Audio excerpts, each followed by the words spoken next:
The pact was never meant to be tested. 30 years ago, beneath a sky stained red by a rare blood moon, humans and wolves stood on opposite sides of a clearing and swore they would never cross into each other's lands again. No maps were drawn, no fences were built, only a line carved into memory and sealed with silence. And for 3 decades that silence held, fragile but unbroken, until the night the forest felt a foreign heartbeat step past its edge. Adrian Blackthorne had been a child when the pact was forged, old enough to remember the tension in the air, the way the elders spoke in low, measured tones, and the way his mother's human hand had tightened around his smaller one, as if she knew peace was not something granted, but something constantly guarded. Now he stood at the highest ridge of Black Hollow Forest, 6 foot 3 inches of stillness against the wind, his dark coat unmoving, silver eyes scanning miles of pine and ancient oak that had belonged to his kind long before highways and research grants and satellite maps. And he felt it before he heard it, a disturbance like static under the skin, subtle but wrong. 10 miles south, beyond the official boundary marked only by old warning signs and fading legends, Dr. Clara Bennett adjusted the strap of her field pack and checked the digital readings glowing on her tablet. The numbers spiked again, fluctuating in patterns that didn't match seismic activity, geothermal vents, or any anomaly she had studied in grad school. And that was exactly why she had driven 3 hours from Boston, hiked nearly 4 miles through dense underbrush, and ignored the uneasy caution of the local ranger who told her the northern section of the forest was off limits after dark. Clara didn't believe in folklore. She believed in data, in measurable frequency, in energy signatures that could be graphed and explained. And yet as she stepped past a fallen cedar and crossed an invisible line, her GPS briefly lost signal, and the air felt charged, as if the forest itself had taken a slow breath. Adrian's jaw tightened. Within the pack, whispers had already begun over the past year about human survey crews pushing closer to their territory, about corporations hungry for land and power sources, and about whether a half-blood king like him had the strength to enforce boundaries drawn by purer ancestors. Some elders urged restraint. Others murmured about reclaiming dominance, and Adrian had chosen control, diplomacy, patience, because he knew better than anyone what happened when fear dictated action. But this intrusion was different, deliberate or not, and it resonated through the ancient ground like a signal calling to something older than the pact itself. Clara knelt and pressed a sensor rod into the soil, watching as the monitor flickered from green to amber to a deep, pulsing blue. Beneath her boots, nearly 30 feet down, something responded, not violently, not explosively, but awake, as if recognizing a presence it had been waiting for, and a strange warmth spread through her fingertips where she touched the earth, not painful, just startling, enough to make her pull back and glance around at the towering trees swaying gently in the late evening wind. On the ridge, Adrian closed his eyes and felt the same pulse ripple through the forest floor, through root and stone and marrow, and for the first time in years the line drawn by blood and silence felt dangerously thin, because someone had stepped across it, and the land itself had answered. The forest did not forget what it felt like to be disturbed, and neither did Adrian Blackthorne. By the time the last light of dusk faded behind the ridgeline, the pulse beneath the soil had steadied into a low, rhythmic hum that only those bound to the land could sense. And he knew with quiet certainty that this was not a random fluctuation but a response, deliberate and ancient, answering the presence of someone who did not understand what she had stepped into. Clara Bennett exhaled slowly and checked her tablet again, watching the wave patterns scroll across the screen in sharp peaks and measured drops that looked almost like a heartbeat mapped in blue light. She brushed a strand of pale hair from her face and spoke softly into her recorder, describing the coordinates, the depth estimate of roughly 30 to 40 feet below the surface, and the unusual resonance that intensified when she moved closer to the center of the clearing, her voice steady, even as a faint chill ran across her skin despite the mild 70-degree evening air. She told herself it was the wind, or adrenaline, or the weight of possibility pressing against years of unanswered questions about her father, who had vanished in this same region a decade earlier after claiming he had discovered something that would change everything. The official report had labeled his disappearance an accident during unsanctioned fieldwork, But Clara had spent 10 years reading between the lines of redacted documents and incomplete data sets, and now, standing within the quiet of Black Hollow Forest, she felt closer to the truth than ever before. Miles away, members of the pack gathered in the lower clearing beneath tall pines, their voices restrained but tense as they discussed the shift in energy that rippled through their territory. Some argued that the human presence should be removed immediately to prevent escalation. Others warned that direct confrontation would ignite exactly the kind of attention they had worked 3 decades to avoid. And through it all, Adrian listened in silence, his expression controlled, his silver eyes reflecting firelight without revealing the conflict beneath. He understood their fear, because he carried it as well. But he also carried something else, something inherited from a human mother who once told him that strength was not measured by how loudly one defended a boundary, but by how wisely one protected it. If the land itself was awakening, then force alone would not solve what was unfolding. Clara rose and stepped farther into the clearing, unaware that she had moved beyond the last unofficial marker that locals avoided after sunset. The sensor rod vibrated faintly in her hand, and for a brief moment the monitor displayed a second signal layered beneath the first, as if 2 frequencies were overlapping, one familiar and one entirely unknown, and her breath caught not from fear, but from wonder, because discovery had always been the language she trusted most. Adrian felt that second surge as clearly as a change in wind direction, and he knew the moment had come when distance would no longer suffice. He gave a quiet command that ended the debate without raising his voice, then turned toward the northern ridge, each step measured, controlled, and deliberate as he moved through the forest that parted for him without sound, the hum beneath the ground guiding him toward the source.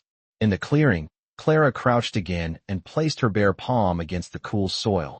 And this time the warmth that answered her touch lingered, not burning, not painful, but aware, and somewhere between instinct and reason she sensed that whatever lay beneath was not simply energy waiting to be harvested, but something tied to history, to memory, to the very pact she had only heard dismissed as myth.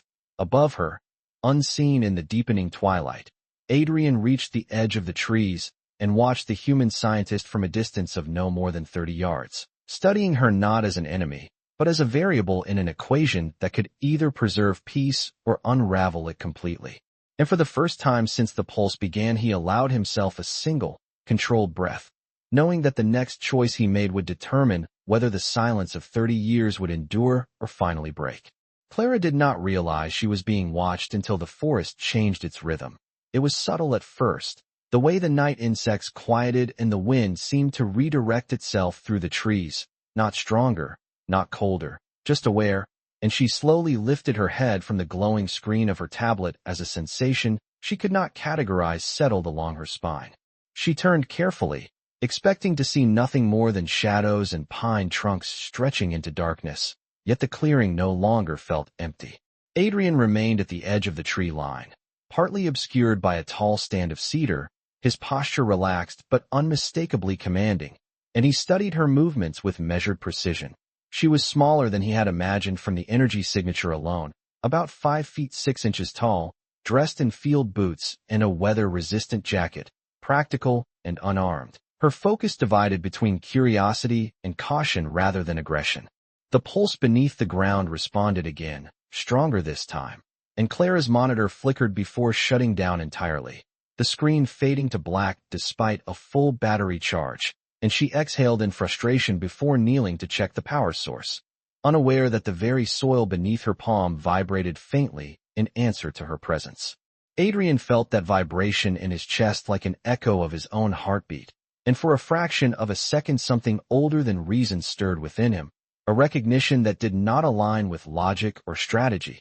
The core had not reacted this way in decades, not even during seasonal shifts or council ceremonies, and yet it responded to her touch as if she had been expected. Clara straightened slowly, the quiet now too deliberate to ignore, and when she finally met the gaze of the figure standing 30 yards away, her breath caught not from fear but from the intensity of his stillness.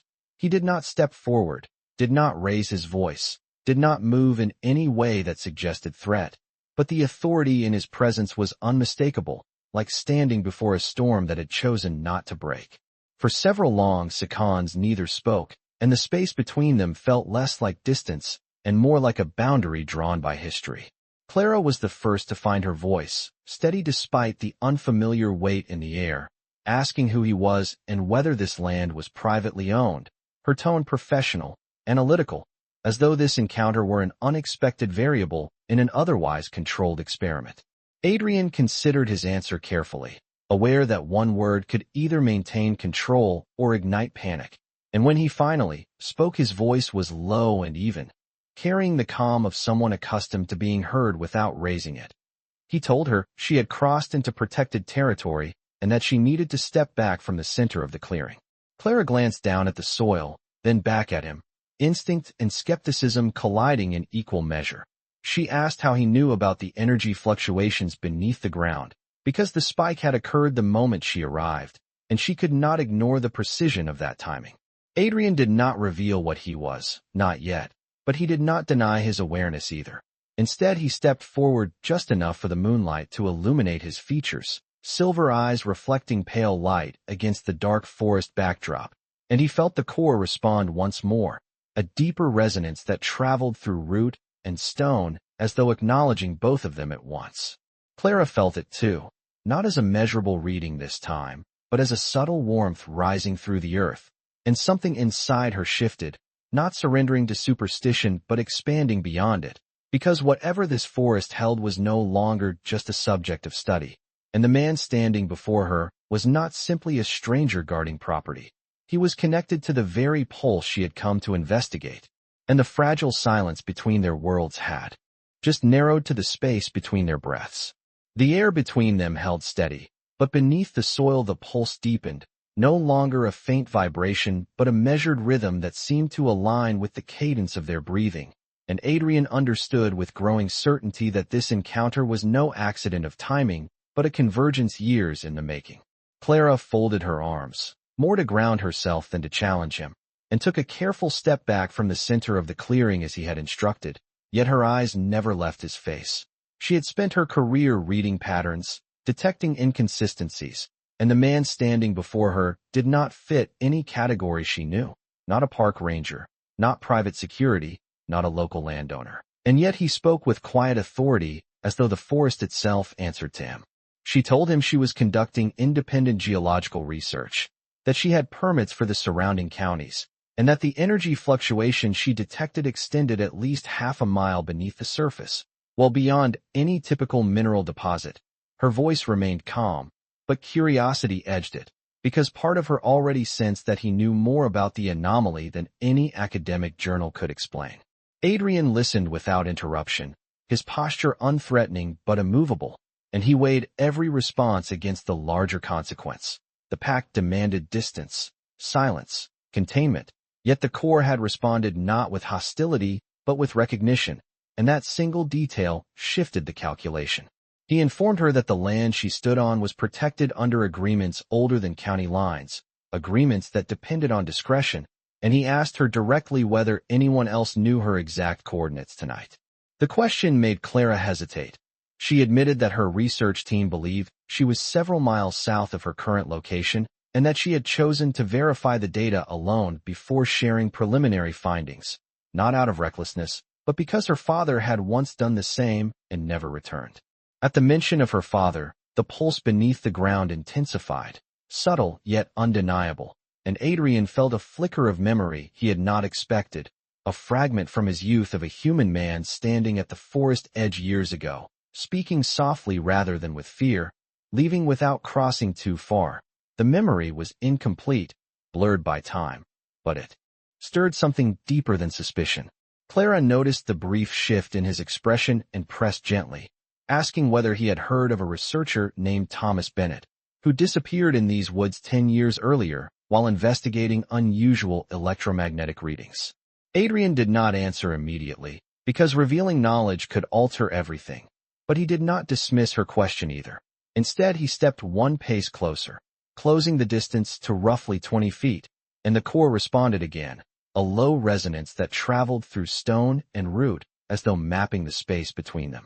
Clara felt the warmth rise through the soles of her boots and into her chest, not threatening, not painful, but undeniably present, and the analytical part of her mind struggled to reconcile sensation with theory. Adrian finally spoke, his voice steady, telling her that some truths were protected not by secrecy alone, but by necessity, and that if her team attempted to drill or extract anything from this region, the consequences would reach far beyond academic publication. Clara held his gaze and realized that he was not issuing a threat, but a warning rooted in something older than territorial pride. For the first time, she considered that her research might intersect with a history she had never been taught, and as the night deepened around them, the boundary between scientist and sovereign began to blur, not through force, but through a shared awareness that the land beneath their feet carried a story neither of them could ignore. For several seconds neither of them moved, and the forest seemed to lean closer, as if listening. Clara felt the weight of his warning settle into something more complex than caution, because it carried history, and history implied truth, and truth was what she had been chasing since the day her father did not come home.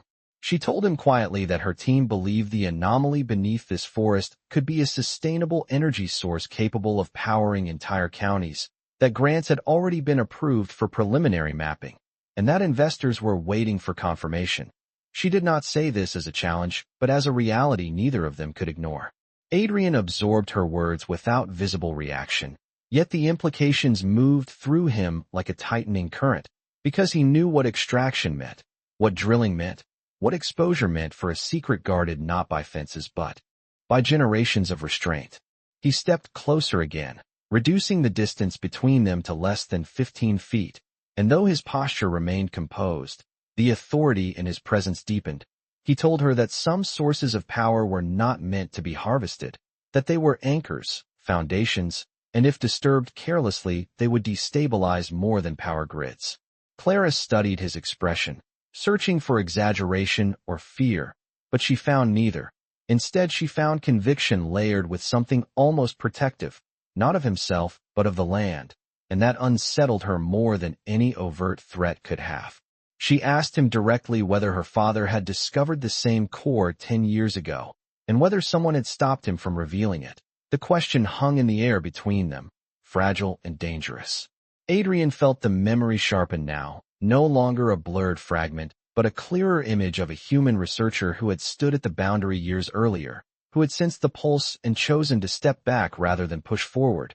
He remembered the council debate that followed, the decision to monitor but not intervene, and he remembered the fracture within the pack when not all agreed with restraint. He did not speak of internal divisions, not yet, but he did tell Clara that her father had not been ignorant of the risk, and that he had understood the difference between discovery and disruption. The pulse beneath the soil intensified briefly, almost as if in acknowledgement, and Clara felt her breath catch. For the first time she considered that her father might have known far more than he had ever written in his field notes, that perhaps his silence had been intentional rather than incomplete. Adrian watched realization move across her face, and something within him shifted as well, because the scientist before him was no longer simply an intruder, but a daughter standing at the edge of inherited truth. He told her that if her team returned with equipment, the reaction from those who feared change would not be patient, and that there were forces within both worlds less interested in balance than in advantage. The admission was careful but deliberate, an acknowledgement that the greatest threat did not come from her presence alone, but from what others might do with it. Clara glanced toward the darkened tree line, and then back at him, aware now that this clearing was not merely a site of research, but a crossroads, and she realized that the decision she made next would not only define her career, but could reopen wounds older than she had ever imagined. Above them the moon climbed higher, pale and steady, and beneath their feet the core continued its quiet rhythm, binding their fates not through destiny alone, but through a choice neither of them had expected to face. The night settled deeper around them, and with it came a shift Adrian had been expecting. Far beyond the clearing, at the outer perimeter of Black Hollow Forest, a subtle ripple of unease moved through the pack like wind bending tall grass, and he knew that others had sensed his prolonged absence and the human presence at the core. Clara saw the change in him not as movement, but as attention redirected, his gaze sharpening slightly as though listening to something she could not hear, and for the first time she understood that whatever he was protecting extended beyond this single clearing. She told him quietly that if she returned to her research facility in the morning without a report, questions would follow, and if she falsified data, it would only delay the inevitable, because satellite surveys would eventually detect what lay beneath the forest. She was not threatening exposure, only acknowledging reality. Adrian appreciated the honesty, even as it complicated everything, because within his own council there were voices already arguing that the time for concealment had passed, and that dominance, not diplomacy, ensured survival.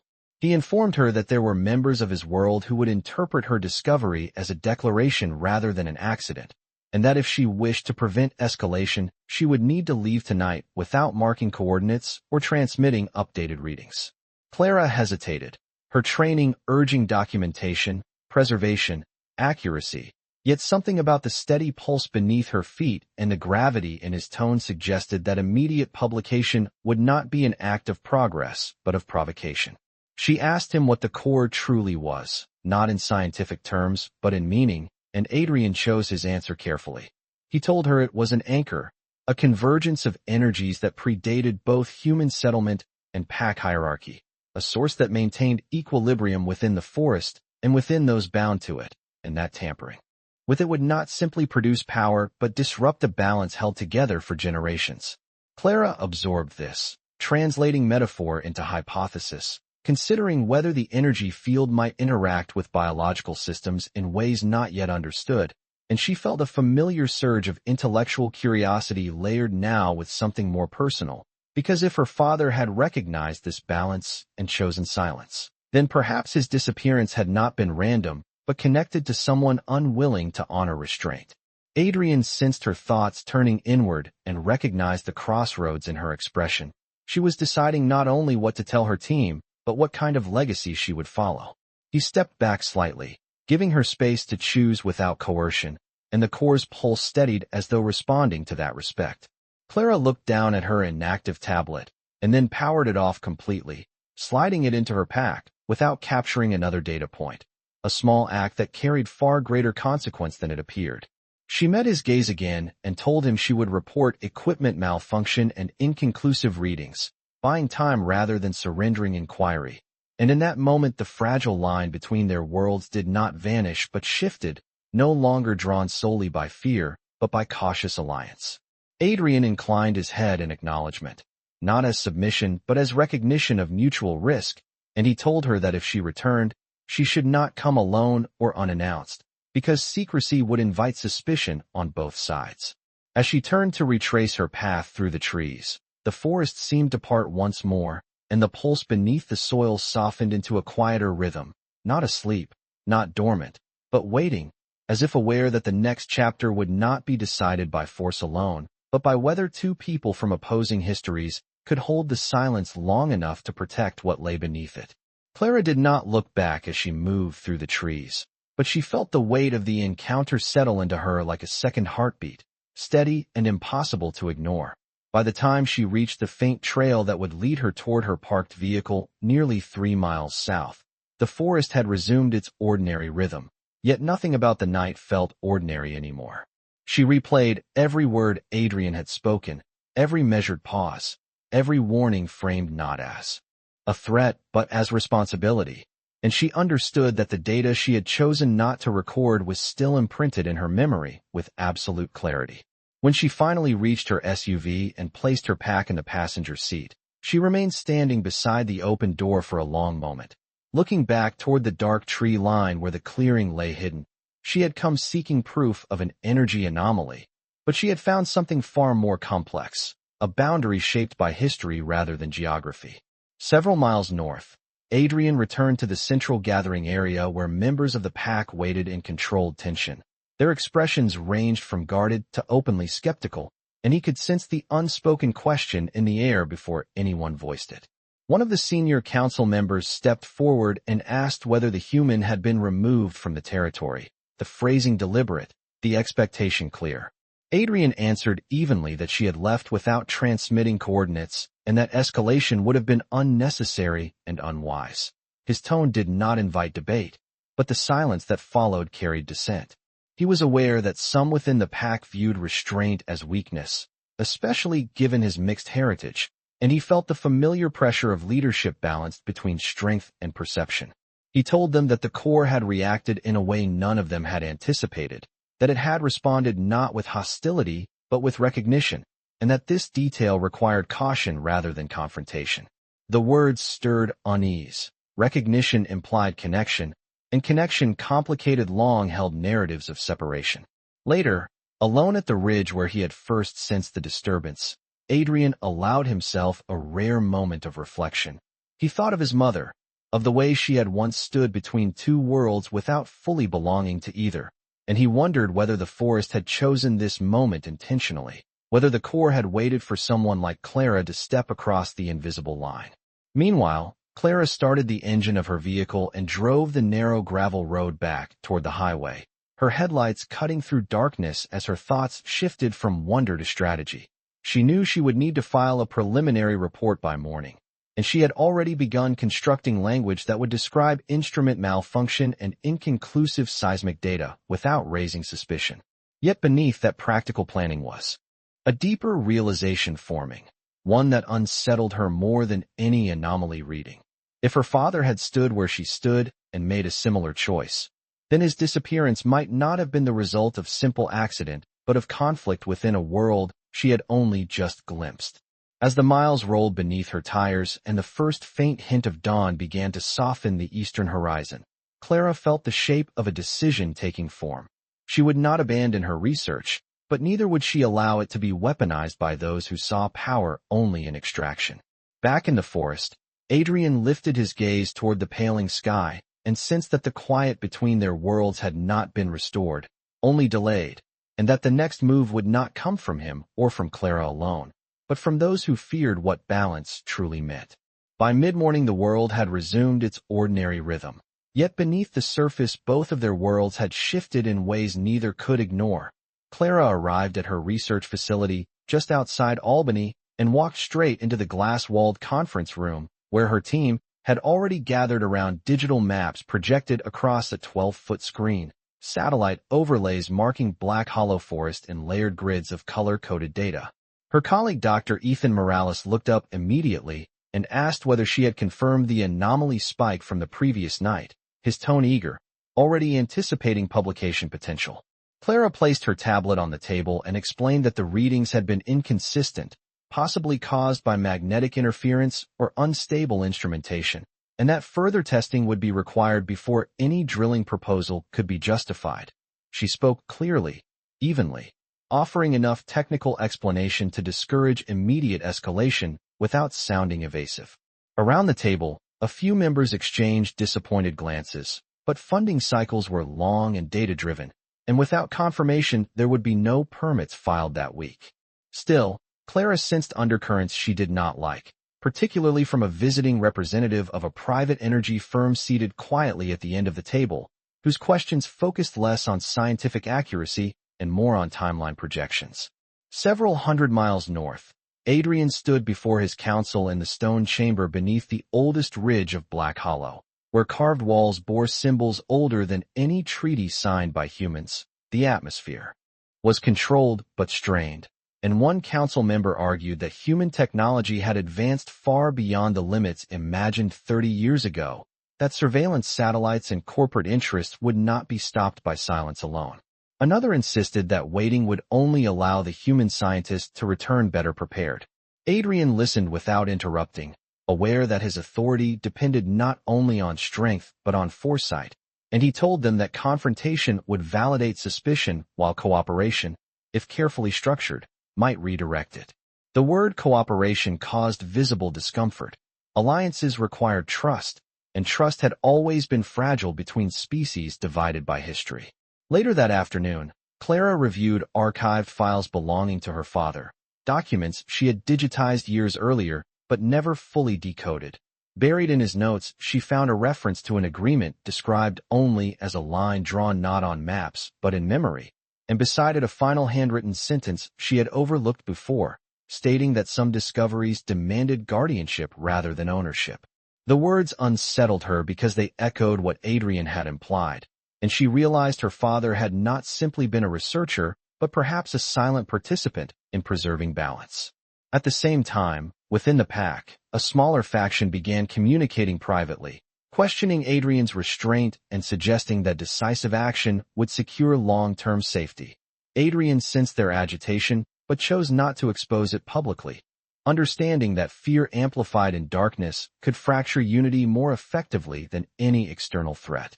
As evening approached once more, Clara stood at her apartment window overlooking the Hudson River, the city lights reflecting in shifting patterns across the water, and she felt the weight of an approaching choice. She could distance herself from the forest and protect her career, or she could return under conditions of transparency and risk altering the trajectory of both worlds.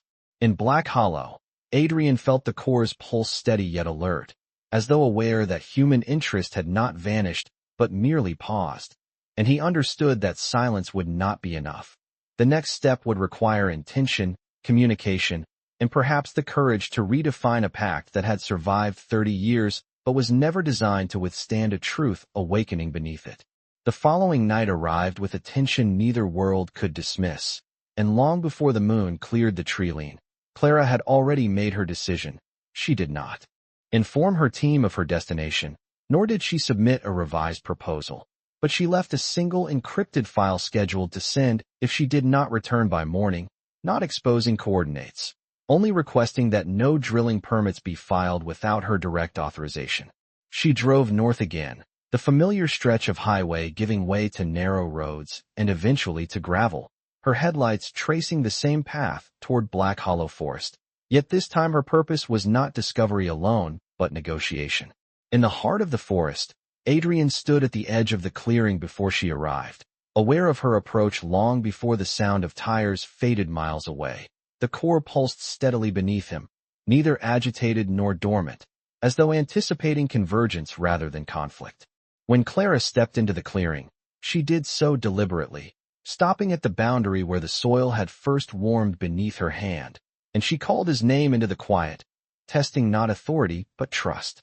Adrian emerged from the trees without haste, the moonlight outlining his figure against the dark pines, and the space between them felt different from the night before, less guarded, more defined by choice. Clara told him she had delayed corporate interest, but that pressure would mount within weeks, not months, and that secrecy alone would not protect the forest indefinitely.